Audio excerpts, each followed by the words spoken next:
പ്രിയ സുഹൃത്തുക്കളെ നമസ്കാരം. പുതിയൊരു വീഡിയോയിലേക്ക് നിങ്ങൾക്ക് സ്വാഗതം. കെ.ടി. ജലീലിന്റെ പ്രസ്താവന പുതിയ വിവാദങ്ങൾക്ക് വഴിവെച്ചിരിക്കുകയാണ്. ഈ സാഹചര്യത്തിൽ ആ വിഷയങ്ങളൊന്ന് പരിശോധിക്കുകയാണ് ഇവിടെ. കെ.ടി. ജലീൽ പറഞ്ഞിട്ടുള്ളത് എന്താണ് എന്ന് നമുക്ക് കേൾക്കാം. ഒരു പഠനം നടത്തി നോക്കുക. ഇപ്പോൾ MDMA കൈവശം വെച്ചതിന്, കഞ്ചാവ് കടത്തിയതിന് ഒക്കെ പിടിക്കപ്പെട്ട ആളുകളെ പരിശോധിച്ചാൽ അവരെല്ലാവരും മദ്രസകളിൽ പോയിട്ടുണ്ട്. ഈ കാര്യങ്ങളിൽ എന്തെങ്കിലും വസ്തുതയുണ്ടോ എന്നുള്ളത് ഒരു പരിശോധനയ്ക്ക് വിധേയമാക്കേണ്ട കാര്യമാണ്. സീറോ മലബാർ സഭയും കെന്നഡി കരിമ്പിൻ കാലയും PC ജോർജും K സുരേന്ദ്രനും പറയുന്നതിൻ്റെ ബാക്കി ഭാഗമാണ് കെ.ടി. ജലീലും പറയുന്നത്.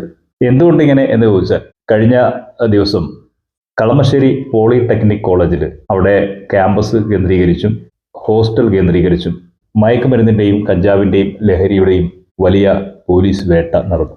SFIയുടെ കോളേജ് യൂണിയൻ ജനറൽ സെക്രട്ടറി തന്നെ ഇതിൻ്റെ പേരിൽ അറസ്റ്റിലായി. അങ്ങനെ ഒരു സാഹചര്യം വന്നപ്പോൾ കമ്മ്യൂണിസ്റ്റ് മാർക്സിസ്റ്റ് പാർട്ടിയെ പ്രതിരോധിക്കുവാനും ആ ചർച്ചകൾ വഴിമാറ്റുവാനും ജനശ്രദ്ധ മറ്റൊരു ചർച്ചയിലേക്ക് കൊണ്ടുവരാൻ വേണ്ടി കമ്മ്യൂണിസ്റ്റ് മാർക്സിസ്റ്റ് പാർട്ടി കെ.ടി. ജലീലിനെ ഉപയോഗപ്പെടുത്തിയാണ് ഈ ചർച്ച സംഘടിപ്പിച്ചിട്ടുള്ളത്. ഏതായാലും കെ.ടി. ജലീൽ ഇസ്ലാം പക്ഷത്തു നിന്ന് കമ്മ്യൂണിസ്റ്റ് പക്ഷത്തേക്ക് കൂറുമാറിയ ശേഷം തരം കിട്ടുമ്പോഴൊക്കെ മുസ്ലിങ്ങളെയും വല്ലാതെ ആക്ഷേപിക്കുകയും സംഘപരിവാറിന് മുന്നിലേക്ക് എറിഞ്ഞു കൊടുക്കുകയും ചെയ്യുന്ന ഒരു നിലപാട് എപ്പോഴും തുടരുന്നുണ്ട്. അത് തന്നെയാണ് ഇവിടെയും ജലീൽ ആവർത്തിച്ചിരിക്കുന്നത്. കെ.ടി. ജലീൽ പറയുന്ന ചില കാര്യങ്ങൾ, മദ്രസ വിദ്യാഭ്യാസം ചെയ്ത ആളുകളാണ് ലഹരിക്കടത്തിന്റെയും ലഹരി ഉപയോഗത്തിന്റെയും ആളുകൾ എന്നാണ്. നമുക്കതൊന്ന് പരിശോധിച്ച് നോക്കിയാൽ വളരെ വ്യക്തമായി മനസ്സിലാവും. അല്ലെങ്കിൽ സഹോദര മതസമൂഹത്തിലെ ആളുകളെക്കാളും ധാർമ്മികമായി ഏറ്റവും താഴെ നിൽക്കുന്ന ആളുകൾ മദ്രസയിൽ പോകുന്നവരാണ് എന്നാണ് കെ.ടി. ജലീൽ പറഞ്ഞു വെച്ചത്. കെ.ടി. ജലീലും അതുകൊണ്ട് തന്നെ ആകുമോ ഇത്തരം അധമ സംസ്കാരത്തിന്റെ ഉടമയായി തീർന്നു പോയത് എന്ന് ഞങ്ങൾ ആരെങ്കിലും ചോദിച്ചാൽ അത് തെറ്റാവൂ.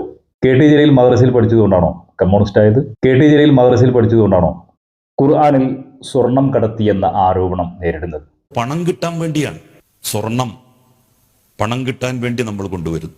കെ.ടി. ജലീൽ മദ്രസയിൽ പഠിച്ചു എന്നതുകൊണ്ടാണോ ഈത്തപ്പഴത്തിന്റെ കുരുവിന്റെ സ്ഥാനത്ത് സ്വർണം ഒളിപ്പിച്ചു കടത്തി എന്ന ആരോപണം നേരിടുന്നത്? അതുകൊണ്ടാണോ ആ അന്വേഷണങ്ങളൊക്കെ നേരിടുന്നത്?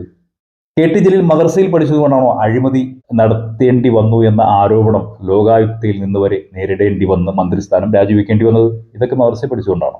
ദൈവം ഏകനാണ് എന്ന് വിശ്വസിച്ച് മുന്നോട്ട് പോയ കെ.ടി. ജലീൽ ദൈവമില്ല എന്ന് പറയുന്ന പ്രത്യയശാസ്ത്രത്തിന്റെ പതാകവാഹകരായി മാറിയത് മദ്രസയിൽ പഠിച്ചുകൊണ്ടാണ്? ഇങ്ങനെ ഒരുപാട് ചോദ്യം നമുക്ക് ചോദിക്കാൻ സാധിക്കും. ജലീലിനോട് ഒന്ന് രണ്ട് കാര്യം മാത്രം നമ്മൾ ഉണർത്തുകയാണ്. കേരളത്തിൽ, ഇന്ത്യയിൽ, ലോകത്ത് ലഹരി കടത്തുന്നുണ്ട്, മദ്യവും മയക്കുമരുന്നും സപ്ലൈ ചെയ്യുന്നുണ്ട്, കച്ചവടം ചെയ്യുന്നുണ്ട്, സർക്കാരുകൾ ലൈസൻസ് കൊടുക്കുന്നുണ്ട്, ചിലയിടങ്ങളിൽ ചില കാര്യങ്ങൾ കുറ്റകൃത്യമാണ് എന്ന് പറയുന്നുണ്ട്. ലൈസൻസ് കൊടുക്കുന്നതിൽ തന്നെ കുറ്റകൃത്യങ്ങളുടെ തോത് കുറഞ്ഞും കൂടിയും ഇരിക്കും. പക്ഷെ അതൊക്കെ മതത്തിന്റെ അടിസ്ഥാനങ്ങളിലാണ് വായിക്കുന്നതെങ്കിൽ വലിയ അപകടമാണ്. മദ്രസയിൽ 5 വയസ്സ് മുതൽ 15 വയസ്സിന്റെ ഉള്ളിലാണ് മദ്രസ വിദ്യാഭ്യാസം ലഭിക്കുന്നത്. ഈ മദ്രസ വിദ്യാഭ്യാസം ലഭിക്കുന്ന കുട്ടികൾ അവർ 15 വയസ്സാകുമ്പോഴേക്കും നമ്മുടെ ഭൗതിക വിദ്യാഭ്യാസ രംഗത്ത് 10ാം ക്ലാസ്സിൽ എത്തിയിട്ടുണ്ടാവും.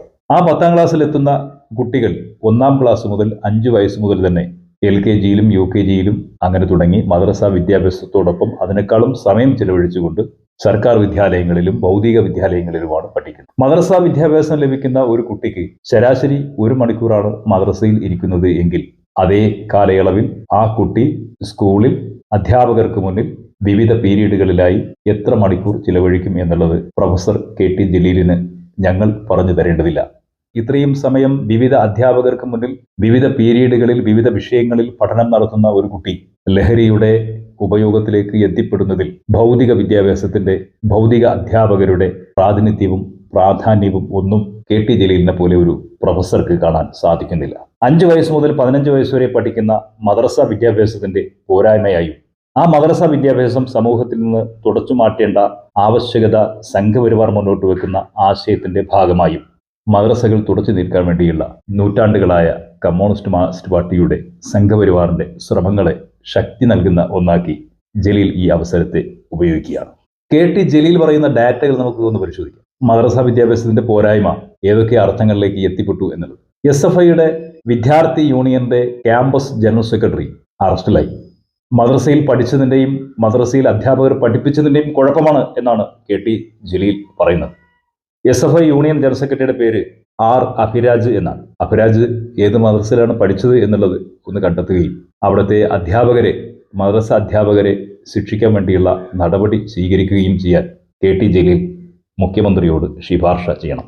അഭിരാജിനോടൊപ്പം അറസ്റ്റിലായ ആളുകൾ ആകാശും ആദിത്യനുമാണ്. അവരും ഏത് മദ്രസയിലാണ് പഠിച്ചതെന്ന് ഏതായാലും ജലീലിന്റെ കയ്യിൽ ഡാറ്റ ഉണ്ടാവുമല്ലോ, അത് നിങ്ങൾ പരിശോധിക്കേണ്ടതുണ്ട്. കൊച്ചിയിൽ രാസലഹരിയുമായി കഴിഞ്ഞ ദിവസം അറസ്റ്റിലായി. ജലീൽ ഈ പ്രസ്താവന പറയുന്ന ആ സന്ദർഭങ്ങളിൽ അറസ്റ്റിലായ ആള് കൃഷ്ണകുമാർ എന്നാണ് പേര്. അയാളുടെ ജാതിയോ മതമോ ഒന്നും ഞാൻ പരിശോധിക്കുന്നില്ല. പക്ഷേ അയാൾ ഏത് മദ്രസയിലാണ് പഠിച്ചത് എന്നുള്ള പൂർണ്ണമായ വിവരം ജലീലിന്റെ കയ്യിൽ ഡാറ്റയായിട്ട് ഉണ്ടാവും. കാരണം അതുകൊണ്ടാണല്ലോ ജലീൽ ഇത്രയും ആധികാരികമായിട്ട് ഈ വിഷയം സൂചിപ്പിച്ചത്. കണ്ണൂരിൽ വീട് കേന്ദ്രീകരിച്ച് ഒരു വീട്ടമ്മയുടെ നേതൃത്വത്തിൽ ലഹരി വിറ്റതിന്റെ പേരിൽ കഴിഞ്ഞ ദിവസം അറസ്റ്റിലായിട്ടുണ്ട്. അവരുടെ പേര് കോമള എന്നാണ്. അപ്പോൾ കോമള ഏത് മദ്രസയിലാണ് പഠിച്ചതെന്നും അവരെ ഏത് ഉസ്താദുമാരാണ് പഠിപ്പിച്ചത് എന്നുള്ള ഡാറ്റ കൃത്യമായിട്ട് KT ജലീലിന്റെ കൈവശം ഉണ്ടാവും. ചിക്ക അബാജസോ എന്ന ഒരു നൈജീരിയക്കാരൻ ആ ലഹരിയുമായിട്ട് കഴിഞ്ഞ ദിവസം കേരളത്തിൽ പിടിയിലായിട്ടുണ്ട്. അയാളോടൊപ്പം കൂട്ടാളിയായി പിടിയിലായത് അസം സ്വദേശിയായിട്ടുള്ള സന്ദീപാണ്. ഈ സന്ദീപും നൈജീരിയക്കാരൻ ഏത് മദ്രസയിലാണ് പഠിച്ചത് എന്നുള്ള ഒരു ഡാറ്റ തീർച്ചയായിട്ടും KT ജലീലിന്റെ കൈവശം ഉണ്ടാവും. അത് അടുത്ത ദിവസം പുറത്തുവിട്ടാൽ നമുക്ക് അവരെ പഠിപ്പിച്ച ഉസ്താദുമാരെയൊക്കെ എന്ത് ചെയ്യാം, വേണമെങ്കിൽ വിചാരണയ്ക്ക് തന്നെ വിധേയമാക്കാം. ആലപ്പുഴ ജില്ലയിൽ കഴിഞ്ഞ ദിവസം 5 ആളുകൾ അറസ്റ്റിലായി. ആ അറസ്റ്റിലായ 5 ആളുകളുടെ മദ്രസ ഏതാണ്, അവരെ പഠിപ്പിച്ച അധ്യാപകർ ആരാണ് എന്നുള്ള ഡാറ്റ KT ജലീലിന്റെ കയ്യിലുണ്ടാവും. ഗൗതം അജിത്ത് റെജി, JK അഫിത്ത്, ഹരികൃഷ്ണൻ ഇങ്ങനെയുള്ള ആളുകളാണ് ആലപ്പുഴയിൽ അറസ്റ്റിലായി. അവരുടെ ജാതിയും മതവും അവർ പഠിച്ച മദ്രസയും അതിന്റെ ഡാറ്റയും KT ജലീലിന്റെ കൈവശം ഉണ്ടാവും. അപ്പോൾ ഇങ്ങനെ KT ജലീൽ ആകാശത്തേക്ക് വെടിവെക്കുമ്പോൾ ആ വെടിവെപ്പ് യഥാർത്ഥത്തിൽ കമ്മ്യൂണിസ്റ്റ് മാർക്സിസ്റ്റ് പാർട്ടി സ്വീകരിക്കാൻ പോകുന്ന സംഘപരിവാർ ലൈൻ മുന്നിൽ വെച്ചുകൊണ്ടുള്ള ഒന്നാണ് എന്ന് എല്ലാവർക്കും അറിയാം.